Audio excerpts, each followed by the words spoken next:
Good evening. You're tuned in to Cinema Hits and Misses here at WMPG 90.9. Tonight it's... Well, first of all, I'm John. And I'm Ryan.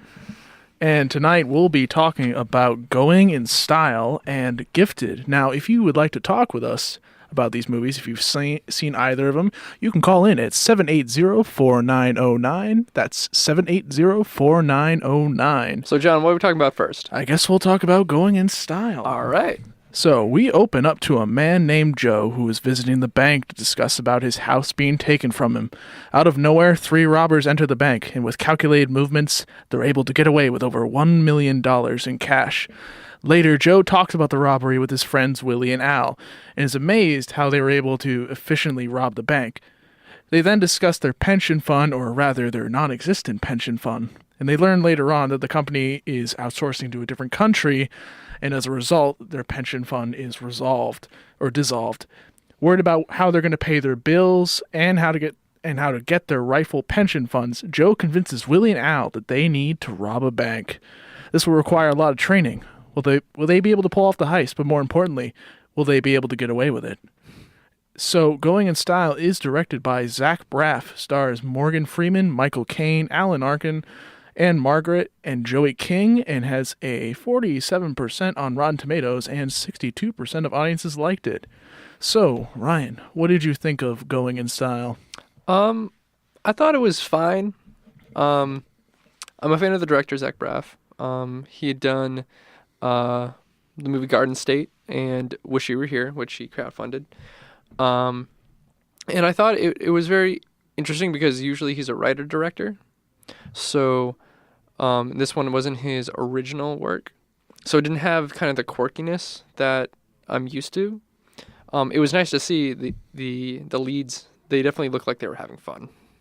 Absolutely. That's one of my pros as well. I thought really, even throughout the entire film, Alan Arkin, Michael Caine, Morgan Freeman, they just felt like they were having a really good time. They just meshed really well together, and like it helped make their characters that much more believable. It didn't feel like it was just like the actors just trying to act like that. Mm-hmm. It felt like they were their actual characters, and that was neat.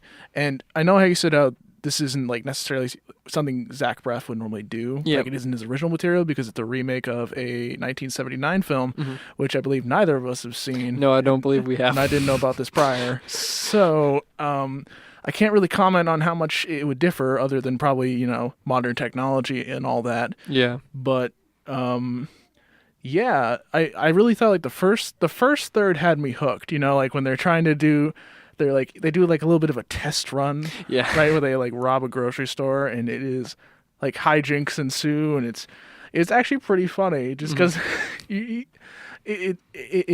I really don't know how to describe it, but it's hilarious. It's like how kids would think of like how a robbery would go down, and like their first like, oh, we gotta go to a store, and these 3 guys who have no idea how much work goes into a robbery that he had seen at the beginning. And I like that because we didn't see it like in the trailer. We just see like, oh, we're gonna do this. We didn't see like, oh, that Michael Caine got this idea from being in a robbery, which was kind of funny. Yeah, I mean that was interesting. I thought there was some genuine moments. Each of the characters have their own struggles in dealing with old age and mm-hmm.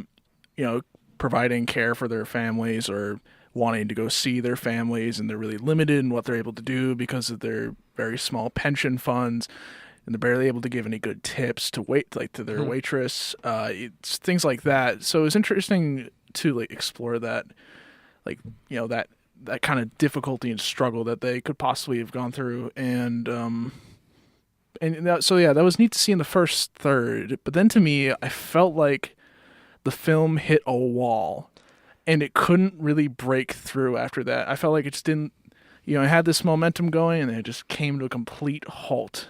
I don't know how you feel about that. Yeah, I think when they do the heist and their preparation for the heist, I think that's was well done as enough that they could do it with editing and music, and it was a very long montage. which is better than like showing us instead of like telling us. But I think once they do the heist, I'm a huge fan of heist movies like Ocean's 11 and The Italian Job, which the original one had Michael Caine in it, so he's done heists before. That usually the heist is the big thing, is this really big elaborate. Normally the preparation for the heist and the heist itself are the best parts of a movie, the best parts of this movie, and I think that the heist wasn't as long as I would like it to be. I thought it was kind of short and it just happened. Mm-hmm. But then again, it's because the three of them aren't used to doing a heist. When you see like the Italian Job or Ocean's trilogy, these people have done these heists before, so they know exactly what to do and they know the preparation. So this one, it also reminded me of the Brett Ratner movie Tower Heist that came out a few years ago, where these guys also have never done a heist before, but they're like, "Oh, we can do it." So it kind of felt that way, I guess. But I definitely do agree. It did hit like the momentum. There was, yeah. Yeah, and I think one of the issues with that, there's several reasons why it kind of like hits that wall. I obviously don't want to give away too much, so I'm just going to talk about a few characters that I felt were a bit like superfluous to the whole thing. One of them is this bank teller, right? Yeah. He's in the beginning, and he'll show up at a later point for obvious reasons, and he's so out of place, and it just doesn't really make much sense. And here we're talking about things that don't make sense here on Cinema Hits and Misses, WMPG 90.9. And if you'd like to call in and talk about going in style, you can call it 780-4909. That's 780-4909. So yeah, to go back on the bank teller thing, he felt like character-wise, he's very like, he's just so goofy. He was not in the same movie that everyone else was in. Yeah, he was like, it was just over the top, and it just wasn't believable, and he was like, kind of like a wimp, I guess. Yeah. It's just, yeah, he really did feel like he was in a different movie. And then there's this father character, or it's really, it's the father to, yeah, it's the father to Michael Caine's granddaughter, who's played by Joey King. Yes. So, yeah, I know that's a weird way of describing it, but he kind of like, he's supposed to kind of like have this arc as like this redemptive father arc, and it just felt unnecessary. I understood why they did, but like the guy wasn't in it enough to really make me feel like, oh, well, at least I'm going to care now. I don't know how you felt about that, Ryan. Yeah, I think the adding of that character definitely adds in this. This is a very feel-good movie compared to like some other movies we might see. But definitely this, I mean, even the past, like with Morgan Freeman, like the bucket list. This one's like you go in and you're having a good time. So I think that adds to it. It's very like there's every level. Like it might be like low point like about their pension situation, why they do the heist, but I think it was to add more to like the feel good part. But I definitely agree that he comes and goes. Like he comes at like one point, goes away, and then he comes back randomly in the movie. It's just rapid character development. But yeah, I'm just looking through my list, and there's something that happens. I'm trying really careful to like step around it. Okay. But you know what I'm talking about, Ryan. Like there's just something that's set up in the beginning. Oh yes, yeah. And when something happens later, there's just something I didn't buy about it. And I would love to go into further detail, but I really can't. I think we can say there's a character interaction. Yeah. That way we're not super vague. There's a character interaction with two characters that... Yeah, and there's just something that happens within that scene that it just doesn't line up. Yep. Especially if you're paying attention and you know... You know the director. If you just know certain voices. Yep. You're just like, this sounds like this person, but it just doesn't match. Yep. That's there. It just felt like when that happened, I'm like, wait, and it totally took me out of the movie because I'm like, yeah, I definitely felt the same way because we had the same reaction to the beginning part. And we're like, oh yeah, and at the end we're like, we were both wrong. Yeah. So, I mean, so overall, I'd say Going Style is fine, I guess, but like, It's got a good first act, but then it kind of just stumbles around for like the last 2/3. So would I tell you to go see this in theaters? Not necessarily. Like this is probably like a watch on cable for me. Yeah, and I think that there's an audience for it. I just don't Of know if we're course. the specific audience for it. And if you are a fan of Zach Braff's movies like Garden State, this, like I mentioned earlier, it's not his usual type of movie. So if you're going in thinking this is going to be like Garden State or Wish You Were Here, it's not. So again, like you said, I would check it on cable rather than going to theaters for it. Yeah, I think Yeah. that covers everything about going in style. Are we ready to move on to Gifted? Yes.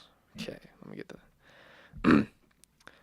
When Frank Adler decides to place his mathematically talented niece Mary into public school, her talents are brought to the attention of the faculty and his estranged academic mother.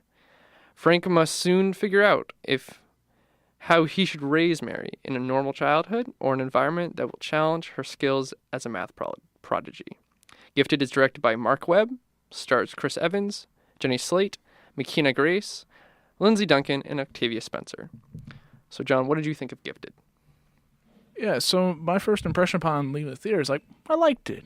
More so than going in style, but I mean, we're obviously not trying to compare the films, obviously, but there's a lot more good things I liked about it than there were negatives. I thought there was like a good conflict there. You know, it definitely raises like an interesting question, right? You know, I definitely there's other films that have done that approach before. I was worried for a while though it was going to turn into this familiar thing about parenting, which I feel like at the moment for me, I feel like Captain Fantastic almost nails perfectly. Mm-hmm. So I'm like, this is gonna be hard to top. But you know, they go a different route with it. Mm-hmm. Obviously, just like questioning like what is the best way to raise a child, and you know, obviously with Captain Fantastic, it's a little bit different because you know, for the most part, most of the children are grown at that point, or you know, some of them. But yeah, so there's definitely some interesting conflict. And there's good performances too. Like they all felt genuine. I thought that's what kept me into the movie for the most part. Aside from I don't remember the actress's name, but it was the grandmother character. I believe that was Lindsay Duncan. I Yeah, believe. like she comes off as you know she's a little bit of like an antagonistic force. If Chris Evans' character is the protagonist, that's what definitely it comes off as.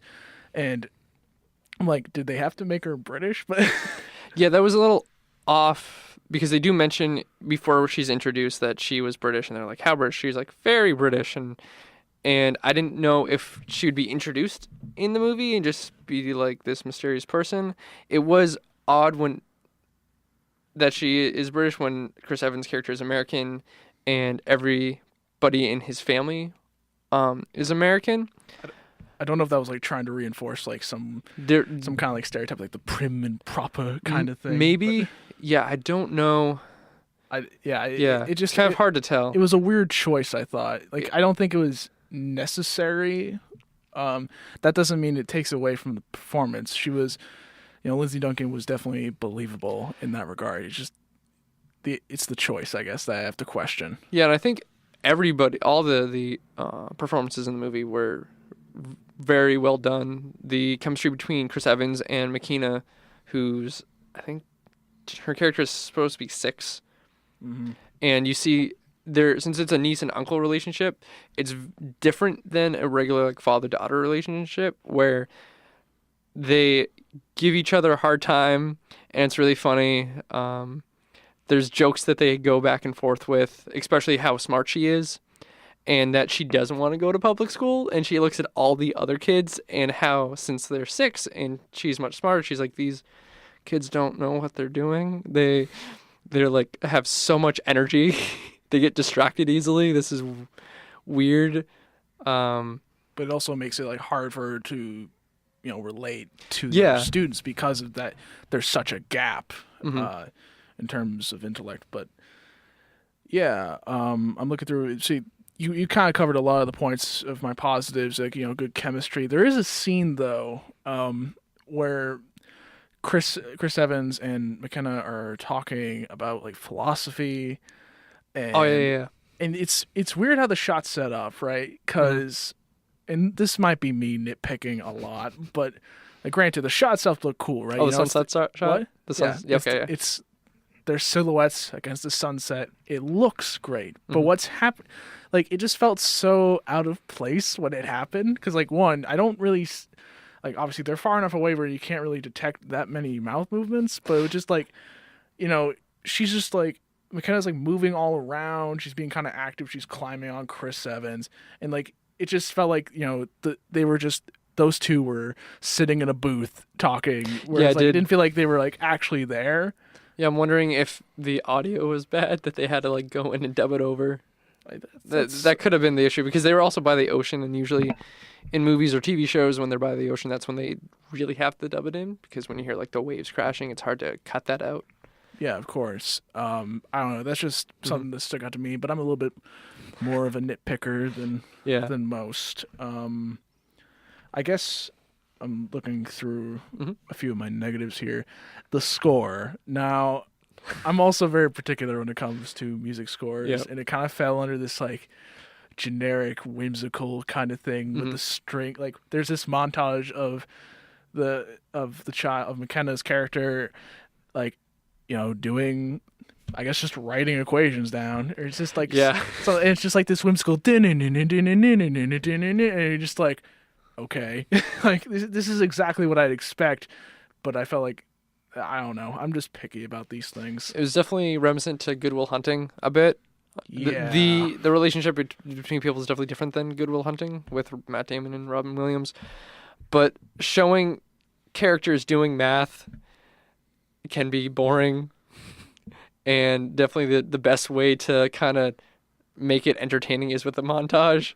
But when you've seen many of these movies before, like Beautiful Mind, you're definitely used to it. It's like, okay, this is just a transition between the ending of whatever this equation's gonna be. Let's see. Now, Yeah. there are courtroom scenes that Hmm. happen, and to me they felt like more as just mechanisms to be revelations about certain characters. And to me, I felt like that just felt forced. Like, so whenever these reveals happen, right, I'm just kind of sitting there like, okay, like, I understand like how it could advance the plot, but to me, I'm like, this doesn't really matter overall. To me, it didn't feel like it mattered overall to the entire story. Whereas there's a certain reveal. I'm not going to reveal like the location of it, but that reveal is way more poignant and way more powerful than any of the other things that were revealed during those courtroom scenes. Yeah. If I think the same one that you are, it definitely stood out more than the other ones. And because this is a mix between, say, a movie like Good Will Hunting and like a courtroom drama, say like Kramer versus Kramer, where you need the courtroom scenes to show more of the, like you said, introduce more of the plot or more exposition, where it's not as felt like exposition because they're talking to someone else in a professional setting. It's not like they're outside and explain this full backstory.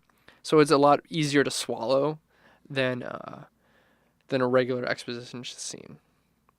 Absolutely. And if you're listening in, we're talking about the movie Gifted right now on at WMBG 90.9 FM. And if you've seen either Gifted or Going in Style, you can call in at 780-4909. That's 780-4909. Now, is there anything else good or bad that you feel about the film, Ryan? Because this was directed by Mark Webb, and it's Yeah. his first return since The Amazing Spider-Man 2, and I don't know how you Yeah. feel about those movies, but I'm happy he's back because his first movie, 500 Days of Summer, is definitely in my top 5 movies of all time, and I love that he's back. He's the first Amazing Spider-Man was good, and the second one has its faults, many of them, but it does also show that he does well with couples or like any like characters because the relationships with Zoe Deschanel and Joseph Gordon-Levitt in 500 Days of Summer is really well done, and Emma Stone and Andrew Garfield in both of those movies are like the pros of the Spider-Man movies. yeah, I mean, you definitely nailed it. Like, it feels like he's better at dealing with character drama than like scale of spectacle. Amazing Spider-Man 2 is a great example of how like you can be as flashy as you want, but it has to at least make sense, and that just it never works in Amazing Spider-Man 2 at the very least. So I'm glad in Gifted it's very grounded and almost felt like it's a story that could happen.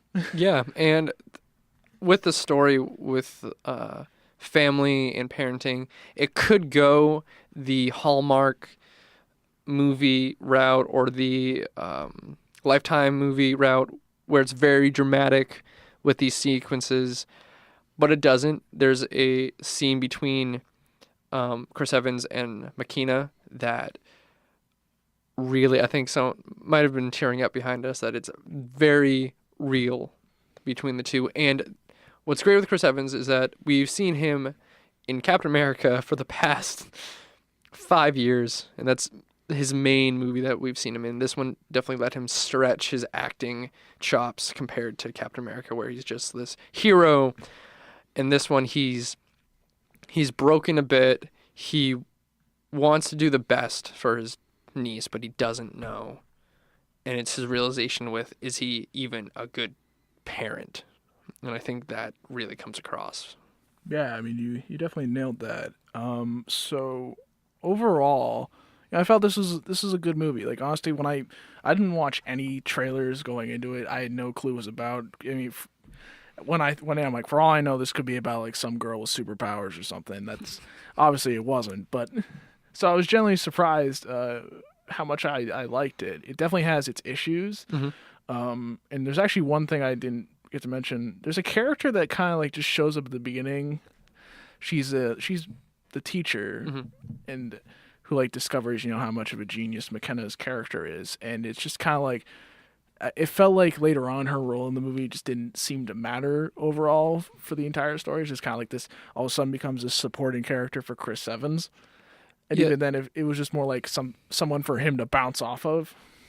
Yeah, definitely that. It was to move the plot, to introduce the idea, to instigate that McKenna's character is gifted, which I'm glad you didn't see the trailer, because they do drop the word gifted, which they do in the movie, and that was my issue that I thought I was going to have with the movie, especially when the word of a movie is one word and it can show up in dialogue over and over again, that they say, oh, I think your your niece is gifted, and I'm like, oh, okay, if you're going to say this over and over again, you're just going to pound it in. I'm not going to enjoy the movie as a whole.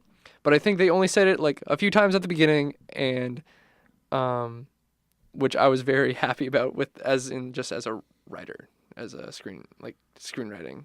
I think that's good.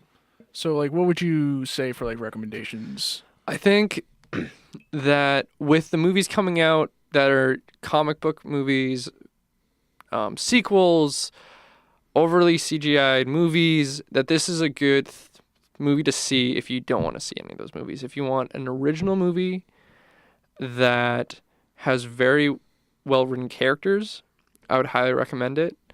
If you're a fan of Mark Webb and you like to see kind of where he goes, if you're a fan of 500 Days of Summer, it doesn't have the spectacle of that movie, but it definitely shows that he's going back to his independent roots, and I'm really excited to see what he does next. Yeah, I mean, I agree. It's a very human story, and that's something I like about smaller films a lot. I feel like they focus way more on character than they do about, plot and spectacle. So this movie definitely surprised me. Like I said, it's got issues, but it's not enough for me to really like dislike it. I'd still say though, this is either like, if you're looking for something to watch, maybe this is a matinee or a watch on DVD / Netflix. Yeah, I saw someone's review for it that they said it's a good Netflix Sunday afternoon movie. So like if you're at home on Sunday and you're watching Netflix, to go, to check it out and watch it. And it's not a movie that would distract you, or just, it kind of pulls you in and you can enjoy it. Yeah, or a rainy day movie. Yeah. Man, I think we're supposed to have one tomorrow, right? Yeah. So perfect. No. Yeah. So you got any announcements, Ryan? Yep, we got one plug. The WMPG 2017 fashion show is this Sunday, April 23rd, at the Port City Music Hall. The doors will be open at 7, and the event starts at 8. And the tickets are available at portcitymusichall.com. And in advance, they're $10 at the door. They're $12, and for VIP seating, they're $20. And you can get more information at wmpg.org. Perfect. Yeah. Now, we're getting close to the end of the show here. What are we, well, I would say we, but Don and I.